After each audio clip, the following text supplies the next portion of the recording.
സാംസങ്ങിൻ്റെ പുതിയ രണ്ട് 5G ഫോണുകൾ ലോഞ്ച് ചെയ്തിരിക്കുകയാണ്.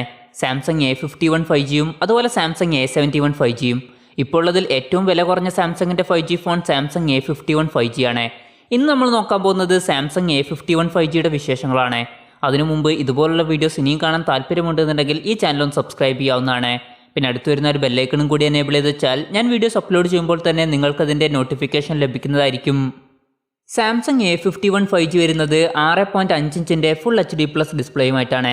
പിന്നെ എടുത്തു പറയേണ്ട കാര്യം, ഈ ഫോണിൽ നമുക്ക് സൂപ്പർ AMOLED ഡിസ്പ്ലേ ലഭിക്കുന്നുണ്ട്. പിന്നെ പഞ്ചോൾ ഡിസ്പ്ലേയുമായിട്ടാണ് ഈ ഫോൺ വരുന്നത്. ഈ ഫോണിൻ്റെ പഞ്ചോൾ വരുന്നത് ഫോണിൻ്റെ മുകൾ ഭാഗത്ത് സെൻട്രലായിട്ടാണ്. പിന്നെ ഈ ഫോണിൽ നമുക്ക് in display finger print sensor ലഭിക്കുന്നുണ്ട്. പിന്നെ പ്രോസസ്സറിനെ പറ്റി പറയുകയാണെങ്കിൽ ഈ ഫോണിൽ ഏത് പ്രോസസ്സറാണ് കൊടുത്തിരിക്കുന്നത് എന്നുള്ള കാര്യം സാംസങ് ഇപ്പം മെൻഷൻ ചെയ്തിട്ടില്ല. പറഞ്ഞിരിക്കുന്ന കാര്യം, ഈ ഫോണിൽ ഒക്ടാ കോർ പ്രോസസ്സറാണ് ഉപയോഗിച്ചിരിക്കുന്നത്. അതിൽ 2 കോറുകൾ ക്ലോക്ക് ചെയ്യുന്നത് 2.2 GHz ബാക്കി 6 കോറുകൾ ക്ലോക്ക് ചെയ്യുന്നത് 1.8 GHz. ഇത് സാംസങ്ങിൻ്റെ തന്നെ exynos 980 എന്നുള്ള പ്രോസസ്സറാണ് എന്നാണ് പറയപ്പെടുന്നത്. കാരണം ഈ ഒരു സ്പെസിഫിക്കേഷനുമായിട്ട് വരുന്ന 5G സപ്പോർട്ട് ചെയ്യുന്ന പ്രോസസ്സർ exynos 980 ആണ്. ഈ ഫോണിൻ്റെ എടുത്തു പറയേണ്ട ഫീച്ചറായിട്ട് വരുന്നത്, ഈ ഫോണിൽ 5G സപ്പോർട്ട് ചെയ്യുന്നുണ്ട്. ഈ ഫോണിൻ്റെ ബേസ് വേരിയൻറ്റിൽ നമുക്ക് 6GB RAM ആണ് ലഭിക്കുന്നത്. 8GB റാമുമായിട്ട് വരുന്ന മറ്റൊരു വെർഷനും വരുന്നുണ്ട്. 2 വെർഷൻസിലും നമുക്ക് 128GB ഇൻറ്റേർണലാണ് ലഭിക്കുന്നത്. പിന്നെ മെമ്മറി എക്സ്പാൻഡ് ചെയ്യണമെന്നുണ്ടെങ്കിൽ 1TB വരെ എക്സ്പാൻഡ് ചെയ്യാനുള്ള ഓപ്ഷൻ ഈ ഫോണിൽ നമുക്ക് ലഭിക്കുന്നുണ്ട്. പിന്നെ ഗെയിമിംഗ് എക്സ്പീരിയൻസ് മെച്ചപ്പെടുത്താൻ വേണ്ടിയിട്ട് ഗെയിം ബൂസ്റ്റർ എന്നുള്ള ഫീച്ചർ ഈ ഫോണിൽ കൊടുത്തിട്ടുണ്ട്. പിന്നെ സെക്യൂരിറ്റിക്ക് വേണ്ടിയിട്ട് സാംസങ് നോക്സിൻ്റെ സപ്പോർട്ടും അതുപോലെ സാംസങ് ഡിഫൻസ് ഗ്രേഡ് സെക്യൂരിറ്റിയുടെ സപ്പോർട്ടും നമുക്ക് ലഭിക്കുന്നുണ്ട്.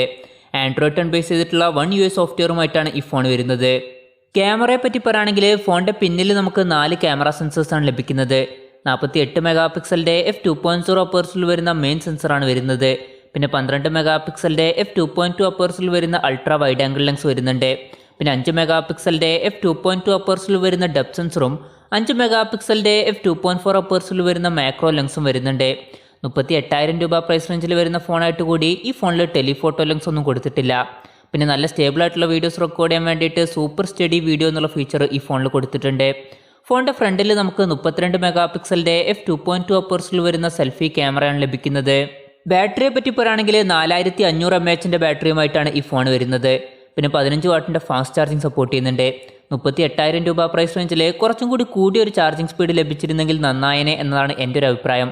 പിന്നെ ടൈപ്പ് സി ചാർജിങ് പോർട്ടുമായിട്ടാണ് ഈ ഫോൺ വരുന്നത്. ഈ ഫോൺ ഇപ്പോൾ ലോഞ്ച് ചെയ്തിരിക്കുന്നത് അമേരിക്കയിലാണ്. ഈ ഫോണിൻ്റെ വില വരുന്നത് $499.99, അതായത് ഏകദേശം 38,000 രൂപ. ഈ ഒരു ഫോൺ ഇന്ത്യയിൽ ലോഞ്ച് ചെയ്യുകയാണെന്നുണ്ടെങ്കിൽ കുറച്ചും കൂടി കുറഞ്ഞൊരു പ്രൈസ് റേഞ്ചിലായിരിക്കും ലോഞ്ച് ചെയ്യുക. അപ്പോൾ ഓവറോൾ പറയുകയാണെന്നുണ്ടെങ്കിൽ ഈ ഫോണിൻ്റെ എടുത്തു പറയേണ്ട ഫീച്ചറായിട്ട് വരുന്നത്, ഈ ഫോണിൽ 5G സപ്പോർട്ട് ചെയ്യുന്നുണ്ട് എന്നുള്ളതാണ്. പിന്നെ സാംസങ് A51ൻ്റെ 4G വെർഷനിലെ അതേ ക്യാമറ തന്നെയാണ് ഈ ഫോണിൽ ഉപയോഗിച്ചിരിക്കുന്നത്. എൻ്റെ അഭിപ്രായത്തിൽ ക്യാമറയിൽ ചെറിയ മാറ്റങ്ങളൊക്കെ വരുത്തിയിട്ട് കുറച്ചും കൂടി ബെറ്റർ ആക്കിയിരുന്നെങ്കിൽ കുറച്ചും കൂടി നന്നായേനെ. പിന്നെ ചാർജിങ് സ്പീഡ് കുറച്ചും കൂടി കൂട്ടിയിരുന്നെങ്കിൽ കുറച്ചും കൂടി ബെറ്റർ ആയേനെ. എന്തായാലും സാംസങ്ങിൻ്റെ ഇതുവരെ ഇറങ്ങിയതിലുള്ള ഏറ്റവും വില കുറഞ്ഞ 5G ഫോണാണ് സാംസങ് A51 5G.